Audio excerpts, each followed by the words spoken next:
Seja bem-vindo e seja bem-vinda a mais um Chutando a Escada, que é Felipe Mendonça, e eu tô com o meu amigo, o melhor amigo da podosfera, de longuíssima data, Geraldo Zaran.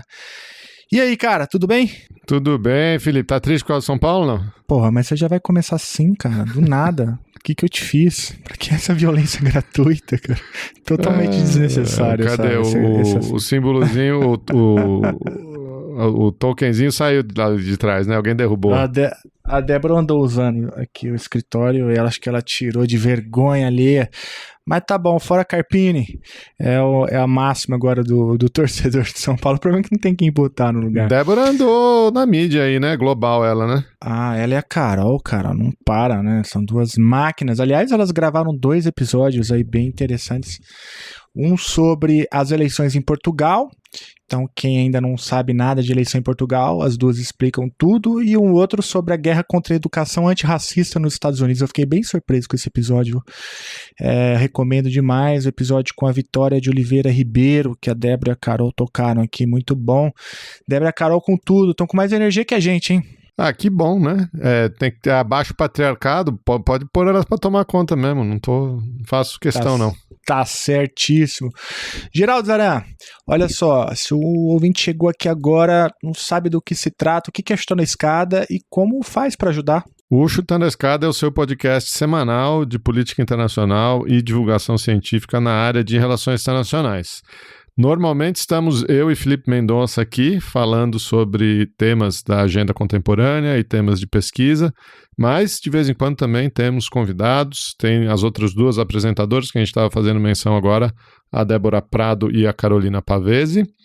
E se você quiser apoiar a continuidade desse projeto, esse projeto que logo mais completa 7 anos, é uma criança de 7 anos, já mostra a língua, já faz malcriação. Se você quiser apoiar a continuidade desse projeto, você pode sempre divulgar o Chutando a Escada nas suas redes sociais ou fazer algum tipo de apoio financeiro pelo Patreon ou pelo Catarse. Se você também quiser, você pode, aliás, nessas 2 redes, né, Patreon e Catarse, é só procurar a gente como Chutando a Escada, que vai aparecer lá.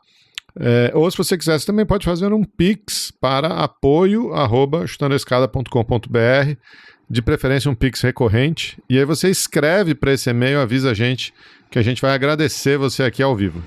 É isso aí, essa grana a gente usa para manter esse projeto vivo.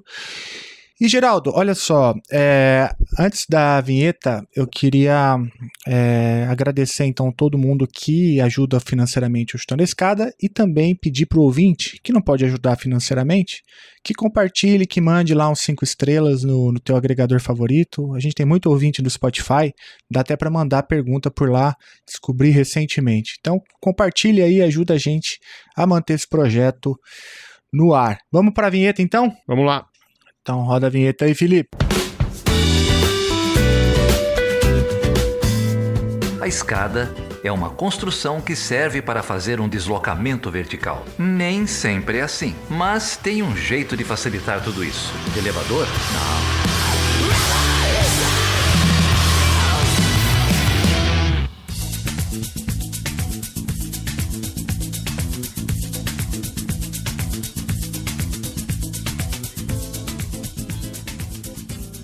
Geraldo, olha só, o tempo está acelerado, muita coisa acontecendo, mas é um tema que a gente já tratou aqui e que é um tema que é muito caro para todo internacionalista, né, que tem acompanhado mais de perto os últimos desdobramentos da guerra na faixa de Gaza. O tema agora é justamente a fome na faixa de Gaza, né, que tem se espalhado de maneira sem precedentes, tem sido usada como uma arma de guerra, né? E aí, enfim, as imagens são horríveis, né? A faixa de Gaza se transformou num cemitério a céu aberto, e antes de falar um pouco mais sobre isso, vale a pena, eu acho que retomar uma questão que a gente já trabalhou aqui também várias vezes, que é o seguinte: é claro que os atentados terroristas do Hamas ano passado são injustificáveis, né? Não se trata disso. Aquilo ali foi um absurdo. Agora, por outro lado, o que Israel tem feito sob o argumento, né, da autodefesa é uma punição coletiva, e a gente já discutiu isso aqui, que isso também é indefensável, né? Então uma coisa não tem nada a ver com a outra. Eu tenho percebido, inclusive em alguns discursos por aí, até o próprio Netanyahu, que coloca de uma maneira meio maniqueísta, né? Ou se você está contra a política de Israel na faixa de Gaza, logo você é favorável ao Hamas. É uma crítica que ele fez, inclusive, à política externa brasileira, que recentemente tem duramente criticado ali o que Israel tem feito, e esse enunciado falso, né? Eu rechaço, eu não aceito esse enunciado. É possível condenar as duas coisas ao mesmo tempo, como a gente já trabalhou aqui algumas vezes. Mas, Geraldo, diante disso, eu acho que o tema candente agora é justamente a fome em Gaza sendo usada como uma arma de guerra. E hoje, segunda-feira, no dia que a gente está gravando esse episódio, até mesmo a União Europeia, né, um alto representante da União Europeia para a política externa, criticou duramente, num fórum humanitário, o que Israel tem feito na faixa de Gaza, né? Segundo ele, a fome em Gaza tem sido usada como uma arma de guerra, e que também ele vai dizer que já são 7 meses, né, sem fornecimento adequado de alimentos, fora a política de bloqueio de alimentos. O próprio Brasil já mandou alimentos que foram bloqueados, aí depois desbloqueia, aí depois não pode entrar. Biden teve que jogar alimentos de avião, e aí que é o pior método de alimentar, né, uma população. Teve gente que morreu, Geraldo, com caixa de alimento caindo na cabeça. Enfim, é uma situação lastimável. Você falou que é o pior método de alimentar uma população quando o cara sobrevive, né? Quando o alimento chega, né? Quando ele não mata alguém na caída, né? Exatamente, né?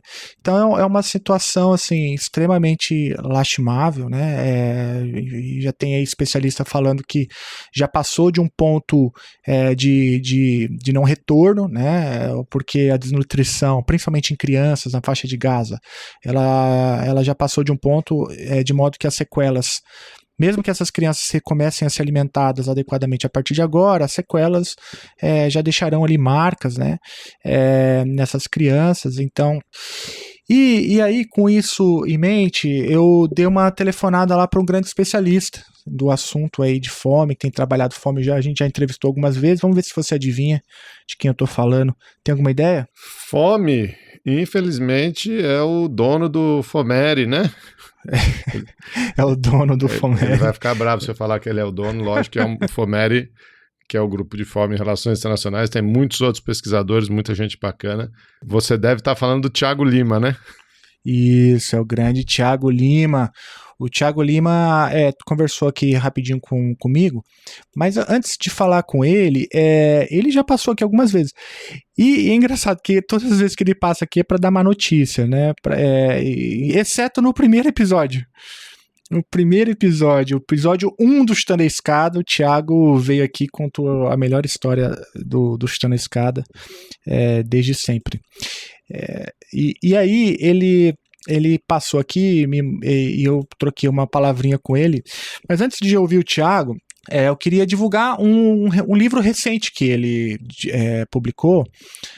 O livro chama-se Política Externa Brasileira e Combate à Fome, Lições do Passado, Perspectivas para o Futuro. Esse livro, Geraldo, foi publicado pela Cultura Acadêmica. É um livro que conta com capítulos aí de inúmeros pesquisadores. Foi também organizado pelo professor Marcelo Fernandes de Oliveira, que é professor lá da Unesp, do campus de Marília. Então, o Thiago e o Marcelo organizaram esse livro. O livro tem, só para você ter uma ideia, né, o primeiro capítulo, quem escreveu foi o José Graziano da Silva, falando sobre o combate à fome na política externa do governo Lula.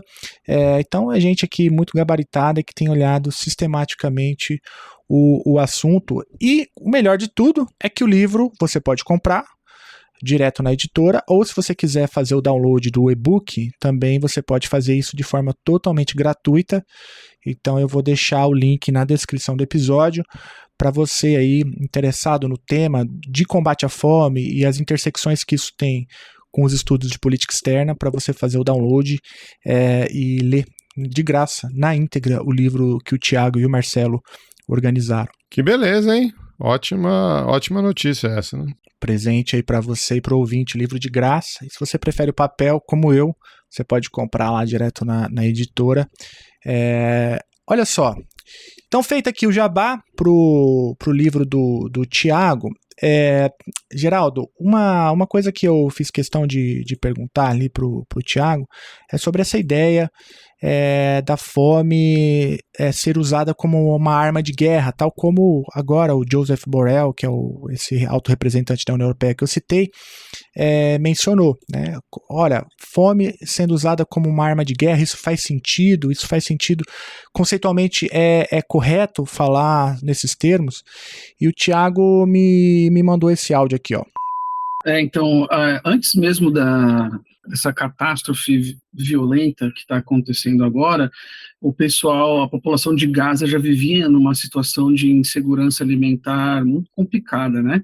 Eles já eram dependentes da ajuda humanitária das Nações Unidas e por outros caminhos também, porque simplesmente é um terreno muito pobre, uma população pobre desprovida das condições para produzir o seu próprio alimento, de fazer comércio exterior, portanto, de conseguir dólar para comprar comida. É uma população cercada pelo mar e por um vizinho hostil que já estava submetida a essa condição há muito tempo. Agora, eu tenho formado a compreensão de que o que nós estamos vendo não é uma guerra, né? Por isso que eu falei catástrofe violenta. E eu tenho procurado, eu acho que eu estou sendo bem convencido mesmo, pelo argumento que o Bruno Huberman vem traçando de que o que nós estamos vendo, na verdade, é um processo de colonização, né? A gente está vendo com os nossos olhos o que é um processo de colonização, e aí eu acho que isso realmente não é uma guerra, porque a desproporcionalidade ela é muito grande, né? Inclusive, eu tenho trabalhado com a ideia de que a relutância das potências ocidentais tradicionais aliadas de Israel em tomar alguma medida decisiva para parar com isso, ou pelo menos para fornecer ajuda alimentar, porque eles também veem isso como um processo de colonização, um processo que eles entendem muito bem como é que é, né? Os Estados Unidos entendem muito bem, ele também marchou para o oeste, dizimando a população para constituir o seu território, a população original do território, inclusive usando a fome como uma arma nesse sentido, né? O Brasil também conhece essa situação. A sociedade brasileira começa na costa e avança para o ocidente, utilizando a fome como uma arma de destruição da vida para a instalação de uma nova sociedade. Então, a fome, ela mata as pessoas, ela quebra o espírito, ela prejudica as gerações futuras, ela vai quebrando a resistência das pessoas, né? E esse é um processo que está em marcha até hoje no Brasil, quando a gente vê, por exemplo, a fome da população Yanomami. Então, eles estão sendo submetidos a fomes, a crises de inanição, e com isso eles vão desaparecendo, as próximas gerações vão se enfraquecendo, e aquele terreno, a ideia dessa sociedade que avança sobre esse terreno é que aquilo deixe de ter um modo de vida particular e se torne parte desse circuito capitalista nacional plenamente sobre o Estado brasileiro, né? Então, a minha leitura desse processo de imposição da fome é uma leitura de um processo colonial mesmo, brutal, e que precisa desumanizar essas pessoas que estão sofrendo, porque assim, numa guerra você mira os combatentes, você mira a infraestrutura de combate. Agora, assim, os caras, eles estão matando, destruindo hospital, destruindo tudo, né? E são dos 30 mil mortos, 12 mil são crianças. Quer dizer, que essas crianças são combatentes? Não são combatentes. E fora as que ainda vão continuar morrendo, porque quando o corpo está fraco, por causa da má nutrição, as pessoas morrem muito mais facilmente, especialmente as crianças e idosos, de doenças simples. Então você morre de água suja. E 95% da água, mais de 95% da água do território de Gaza é imprópria para consumo humano. Então essas pessoas vão morrer lentamente ou possivelmente vão adquirir doenças que vão gerar sequelas para o resto da vida, né? Agora, e aí a resistência da comunidade internacional em se mobilizar contra esse processo de fome Tá? Eu acho que está um pouco baseado nessa leitura de que esse é um processo de colonização, né? E que, enfim, o nosso aliado precisa conseguir o espaço vital dele, né? Olha, Felipe, primeiro agradecer aí o Thiago, né? Eu acho que acho que esse papo com ele foi mais longo, a gente vai ouvir mais um pouquinho daqui a pouco. Mas enfim, a gente voltou aí um pouco depois do carnaval, né? Já gravamos aqui algumas vezes. Esse tema de Israel sempre volta, do conflito, né? Da guerra que está sendo infligida sobre o território e sobre a população de Gaza. E eu, sinceramente, me sinto meio quase que deslegitimado para continuar falando, né? Eu acho que a gente já entrevistou aqui especialistas no assunto, e acho que os fatos falam por si só, né? Acho que é nesse sentido que eu não tenho muito o que comentar. Claro que eu concordo com o que o Thiago está colocando. Eu acho que se a gente quer ter uma precisão conceitual e chamar de processo de colonização ou não, enfim, a gente pode fazer essa discussão, mas a quantidade de crimes humanitários, a quantidade de crimes de guerra, o sofrimento da população em Gaza, a crueldade, né, de você fazer uma população passar fome, né? Isso, enfim, acho que esses fatos falam por si só, né? Eu não sei nem o que mais adicionar sobre o tema, ou, sabe, acho que às vezes os comentaristas, os jornalistas, os analistas ficam tentando um take novo, um ângulo novo, um comentário novo. Eu acho que os fatos falam por si só, né? Tá na hora da comunidade internacional, já passou da hora da comunidade internacional agir. O governo brasileiro, graças a Deus, tem tomado posições mais enfáticas. Torcer para que isso, enfim, para que o bom senso prevaleça, né? Eu também. Não tenho nem o que comentar, né? E ele continua, Geraldo. Olha só, escuta isso aqui. E você soma isso com as declarações de pessoas importantes do governo israelense, né? Como um ministro que, depois do episódio do tiroteio, né, que eles atiraram nas pessoas que estavam buscando comida, o ministro vai e diz que a ação foi excelente e que eles tinha mesmo que parar a ajuda para Gaza. Quer dizer, você tem um componente de desumanização aí que ele é muito claro. E a estrangulação, do ponto de vista da alimentação, ela se completa com essas coisas que você estava mencionando. A água suja que ataca o organismo, a destruição do abrigo. Então, os prédios estão sendo destruídos, as pessoas não têm como se proteger do frio, do sol, do vento, essas coisas todas vão debilitando os organismos. Há alguns dias saiu uma notícia, que é a primeira que eu vi do tipo, que 10 crianças do norte de Gaza tinham morrido, 10 bebês tinham morrido de malnutrição. E hoje, na verdade, saiu a notícia que 20 crianças morreram de malnutrição. Tá? Então, tem um sistema internacional de classificação de catástrofes de fome, que ele é regido por um órgão internacional independente, cujo a sigla é IPC. Né? Então, esse IPC, ele é composto por um grupo de especialistas independentes que analisa uma crise em 5 esferas. Né? A primeira esfera é uma fase normal, a segunda que tem uma crise, que tem um estresse ali, uma tensão, a terceira é uma crise, a quarta é uma emergência e a quinta é uma catástrofe que pode chegar a um caso de fome total. A gente não tem uma palavra para isso em português, né? Em inglês seria famine, em espanhol seria hambruna, e aqui em Brasil a gente não tem uma palavra específica para dizer essa condição, que eu vou chamar aqui agora de uma crise de inanição. Né? E, segundo esses especialistas, o que acontece com o gás agora é nível 4. Então, eles estão numa emergência.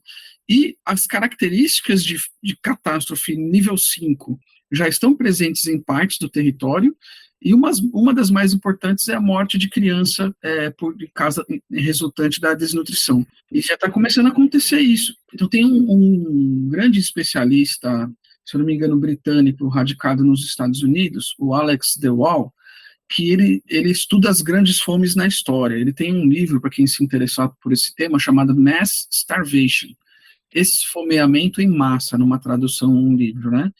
livre. E ele diz que, desde a Segunda Guerra Mundial, nenhum conjunto populacional inteiro foi submetido a uma situação de fome tão severa em tão pouco tempo quanto essa que está acontecendo agora. São 2 meses, 3 meses, não, um pouco mais, né? Que foi outubro, né? 5, 6 meses, né? Mas, assim, desde a Segunda Guerra Mundial não teve nada tão rápido e tão profundo como está acontecendo agora, né? Então, ele e outras pessoas importantes, como o relator especial das Nações Unidas para o Direito à Alimentação, o Michael Fakhri, eles estão defendendo que essa ação deliberada de Israel de causar a fome é sim sujeita de criminalização no direito internacional. Você pode chamar de genocídio, de crime contra a humanidade, do que você quiser. Essa ação tá muito clara no caso do Michael Fakhri e no caso do Alex de Waal, no artigo que eu li dele de janeiro, ele dizia que estava muito claramente caminhando para isso.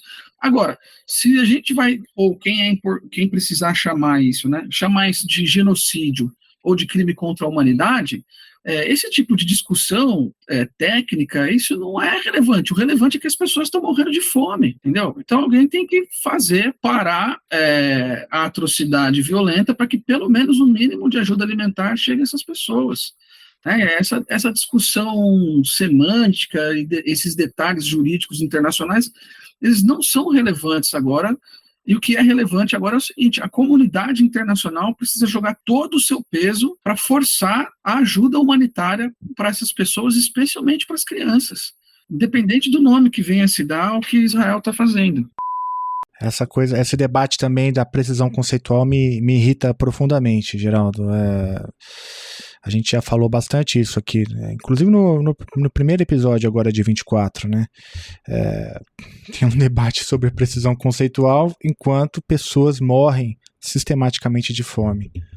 Não, é uma bobagem, né? Acho que ficar discutindo terminologia, né? O Thiago ressaltou bem aí na primeira passagem dele, citou o caso dos Yanomami, né? E agora de novo, né? Essa ideia da fome como arma de guerra, né? Nessa celebração, você veja que você tem autoridades do Estado israelense celebrando uma ação militar que deixa a população civil passando fome, né? Se você fizer uma busca curta aí na internet, rápida na internet, você também vai achar que isso não é a primeira vez, né? Usar a fome, usar cercos como estratégia de guerra, uma estratégia muito antiga, né? Agora, recentemente, em 2017, em Mianmar, houve essa utilização, né, da fome, da inanição contra a minoria muçulmana dos Rohingyas, né? Uhum. Bem lembrado. E, enfim, isso recorrentemente acontece, né? Se eu não me engano, eu estava tentando lembrar aqui, talvez você lembre, Felipe, a própria criação dos Médicos Sem Fronteira. Os Médicos Sem Fronteira são a dissidência da Cruz Vermelha, né? Na década de 70, durante a Guerra Fria. E a própria criação deles acho que tem a ver com isso. Eu estou tentando me lembrar o caso aqui, não me vem à cabeça agora. Mas é um caso em que a Cruz Vermelha, por ser uma organização internacional, por ter assinado lá os acordos de Genebra, etc., ela só atua em países em que os países permitem a atuação dela em campo, né? E nos anos 70, na África, ocorreu... Está me fugindo o país aqui agora. Ocorreu exatamente um conflito dessa natureza, em que a Cruz Vermelha queria atuar, o país... enfim, onde o conflito acontecia, não deixava ela atuar porque exatamente usava o cerco, o isolamento e a fome como arma de guerra para forçar a rendição do outro lado. A dissidência acontece em 71, com uma crítica à política de neutralidade da Cruz Vermelha, mas eu acho que ela acontece na República da Biafra. Que foi isso aí, Biafra. Eu estava com Birmania na cabeça, mas é Biafra. É Biafra, República da Biafra, em 71. A República da Biafra era um estado secessionista no sudeste da Nigéria, né?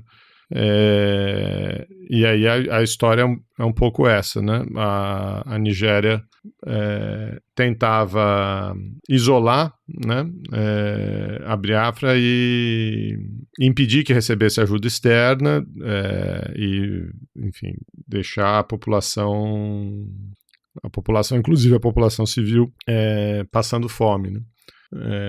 E aí a Cruz Vermelha não podia atuar porque pelo próprio estatuto dela ela precisava ser convidada ou autorizada, né, a entrar nos territórios e aí se cria essa dissidência dos Médicos Sem Fronteira. Enfim, eu estou só citando aqui algumas referências, né, para a gente entender a seriedade e um pouco o histórico dessa crueldade, né?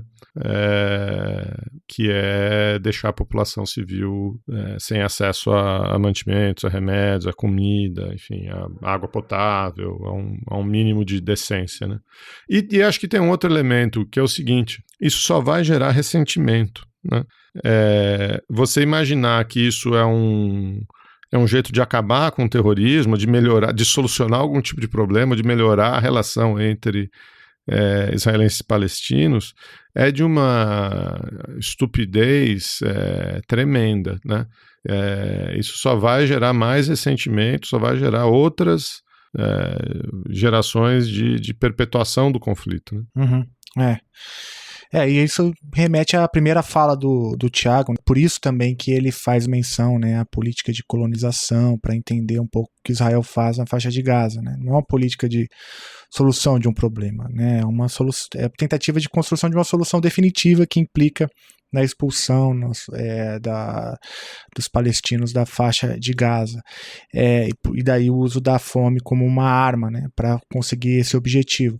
Mas uma coisa que me chamou muita atenção, eu não sabia, aprendi com o Tiago, é isso que ele cita, né, o IPC, que é esse índice que é calculado, né, com a chancela da ONU por uma série de especialistas, se não me engano é Classificação da Fase de Segurança Alimentar Integrada, o IPC, que tem lá, ele fala, né, dos 5 níveis de tipos de fome que o índice mede, né?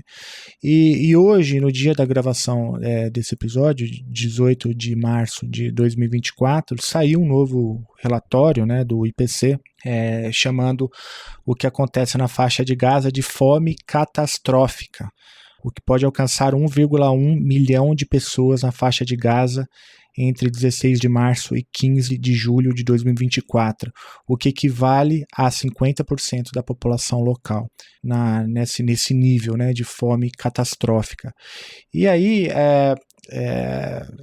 veja, o nível 5 que o Tiago fala, né, que não tem nenhuma palavra no português, né, como ele menciona para poder se referir ao nível 5, que é alcançado quando pelo menos 20% da população está em segurança alimentar aguda, não deixa de ser impossível, né, na faixa de Gaza, dado o que a gente tem visto aí, né, 70% da população no norte da faixa de Gaza já está numa situação de fome catastrófica.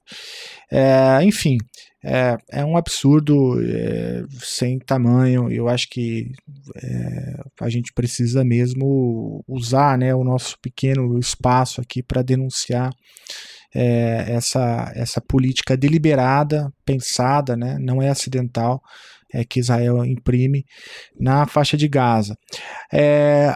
A gente também discutiu aqui o impacto que isso tem nas eleições, né, nos Estados Unidos. O Biden tem tentado mudar um pouco o tom, justamente, eu acho que não por convicção, mas talvez por conta do jogo eleitoral, que tem apertado bastante lá nos Estados Unidos, como a gente já mencionou isso aqui algumas vezes, e uma resposta, né, que o Biden deu foi, primeiro, como a gente já falou aqui, jogar lá caixotes de alimentos usando aviões, e agora o Biden apresentou um plano de construção de um porto, né, na faixa de Gaza para poder levar mantimentos, ajuda humanitária por meio de navios.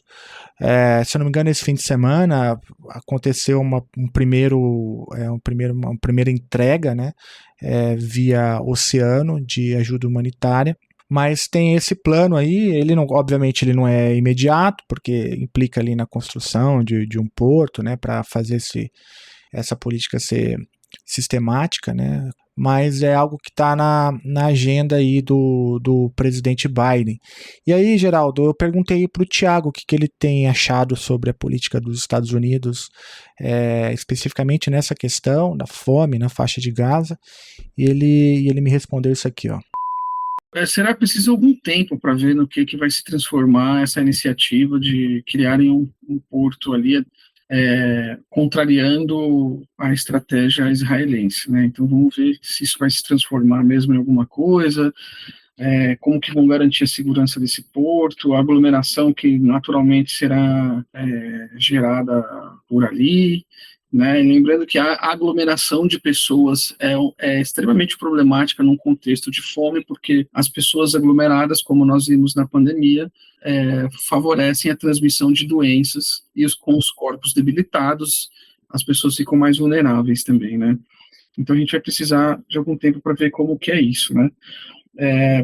Agora, assim, do ponto de vista geopolítico, eu não acho que isso vá mudar a posição dos Estados Unidos com relação ao governo de Israel, porque o Estado de Israel pode ser a última base avançada dos Estados Unidos ali no Oriente Médio, né?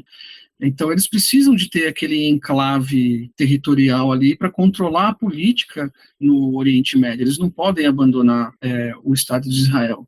Ainda mais com o surgimento de outras potências e novas configurações, novas coalizões que vêm surgindo. A Arábia Saudita tendo uma posição mais autônoma, o Irã se fortalecendo na esteira do fortalecimento da Rússia. Então, geopoliticamente, é impensável que os Estados Unidos abandonem Israel. E o crescimento do Estado de Israel, por meio da sua expansão territorial, de certa maneira, coincide com o interesse dos Estados Unidos de ter uma base avançada, fortificada, tecnológica, com gente disposta a empreender, a usar a própria vida para defender o território, que, na verdade, é o Estado de Israel, né? Então, se os Estados Unidos vão conseguir domar a fúria, a desumanidade, a violência que está em prática agora, é algo que a gente vai precisar ver com o passar do tempo, né? Mas eu não acho que eles vão abandonar ou fazer uma política do tipo do apartheid, né? Um embargo econômico contra Israel para que Israel favoreça uma solução de 2 estados ou nada disso. Não. Se isso acontecesse, seria uma boa surpresa.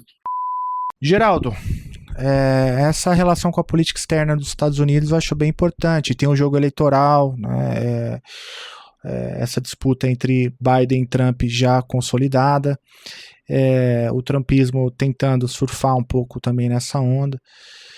Você, como o meu especialista favorito nos Estados Unidos, né? Como que você tem visto isso? O favorito talvez, o melhor já é questionável, né? Eu digo sempre que eu sou um ex-comentarista de política externa americana.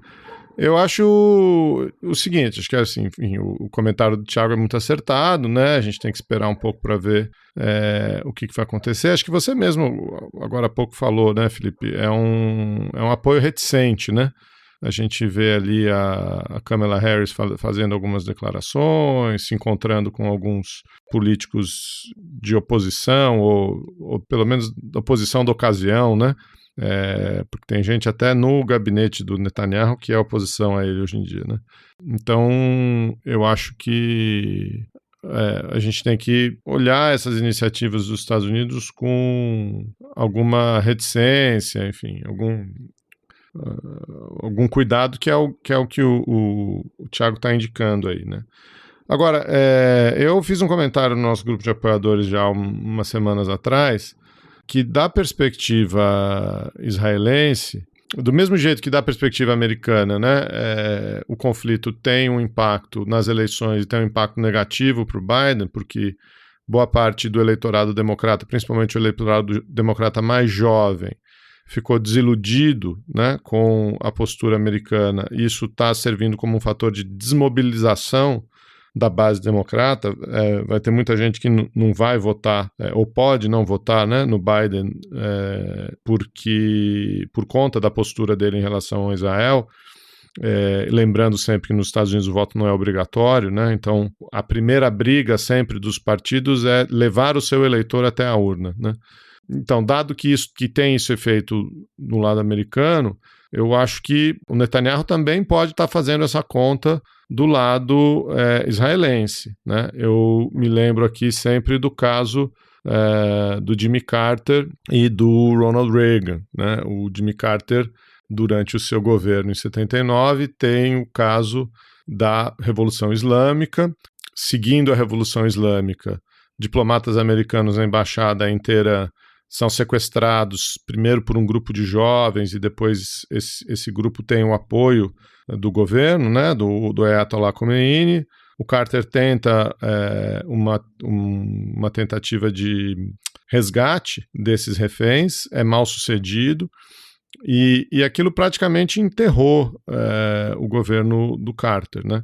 Ele não conseguiu a liberação dos reféns. Em 1980 concorre numa eleição contra o Ronald Reagan e perde aquela eleição. E muita gente, enfim, tem indícios de que assessores do Reagan faziam lobby junto com os iranianos para que os reféns não fossem libertados, para que aquilo tivesse um impacto na eleição. E, de fato, os reféns só são libertados no começo de 81, quando o Reagan já tomou posse. Acho que é no dia da posse, umas horas após a posse do Reagan.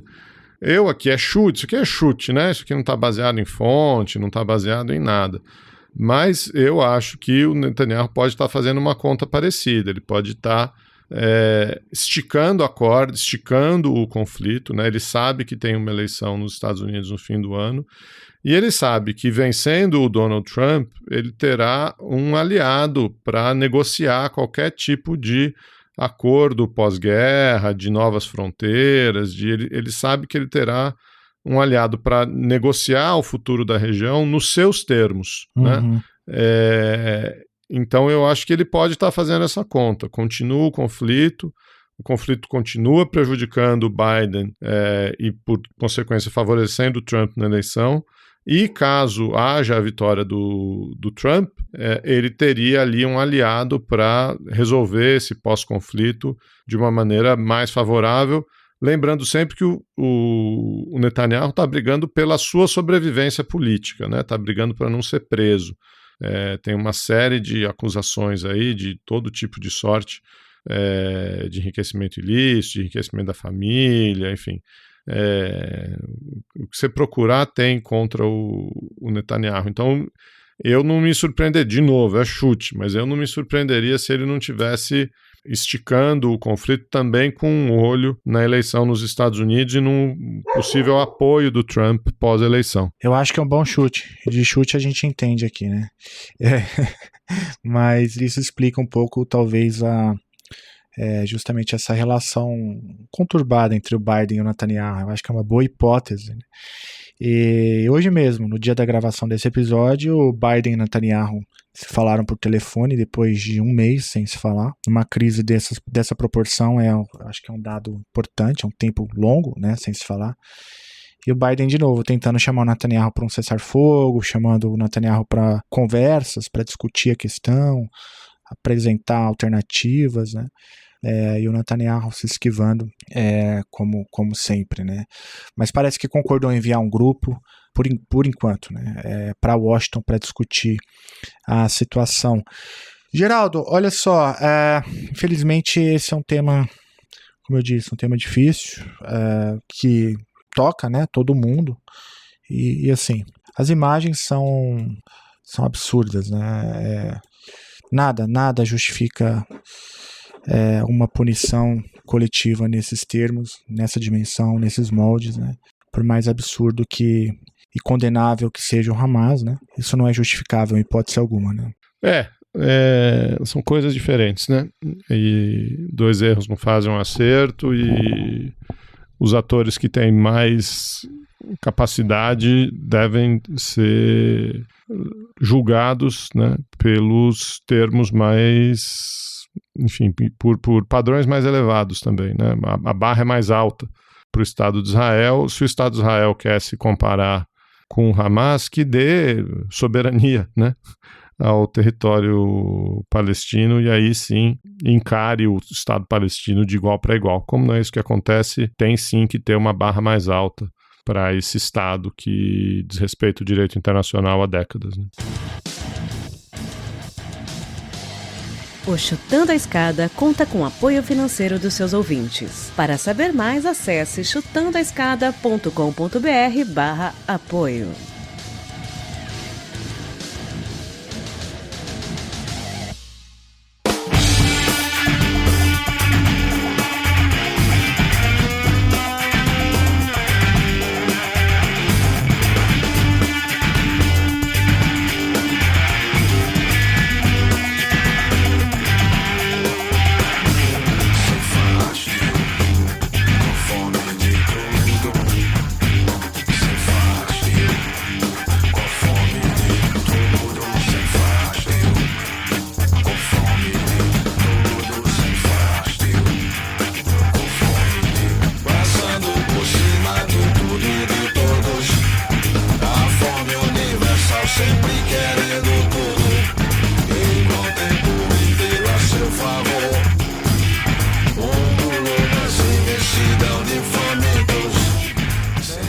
É isso, encerro então com a fala do nosso chanceler, Mauro Vieira, que você citou agora há pouco, que na Cisjordânia falou domingo agora, dia 17, o seguinte: permitam-me que o diga em alto e bom som, é ilegal e imoral privar as pessoas de alimentos e água. É ilegal e imoral atacar comboios humanitários e pessoas que procuram ajuda. É ilegal e imoral impedir que os doentes e feridos tenham acesso a material médico essencial. É ilegal e imoral destruir hospitais, locais religiosos sagrados, cemitérios e abrigos. É isso, Geraldo. Sempre um prazer falar com você. Valeu, Felipe. Até a próxima, cara. Até, e se você quiser conhecer mais o trabalho do Thiago Lima é professor da Universidade Federal da Paraíba e coordenador do FOMERE, que é um grupo de estudos sobre fome e relações internacionais. A gente vai deixar tanto o link do currículo do Thiago, como o livro, né, que a gente citou lá no início, mas também o site do FOMERE para você conhecer o grupo. Eles publicam inúmeros estudos, textos, né, tem publicado livros. Eu recomendo muito que você acesse o site do FOMERE. É muito simples, é www.fomere.org. Lá você vai encontrar quem são as pessoas, o que eles estão fazendo, fazer contato com o Thiago e com outros membros do grupo. Boa semana, Geraldo. Valeu!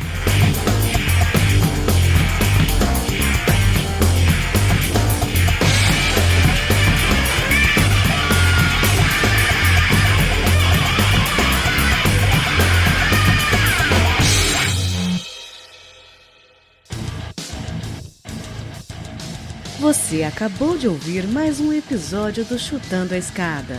Para apoiar, acesse chutandoaescada.com.br/apoio.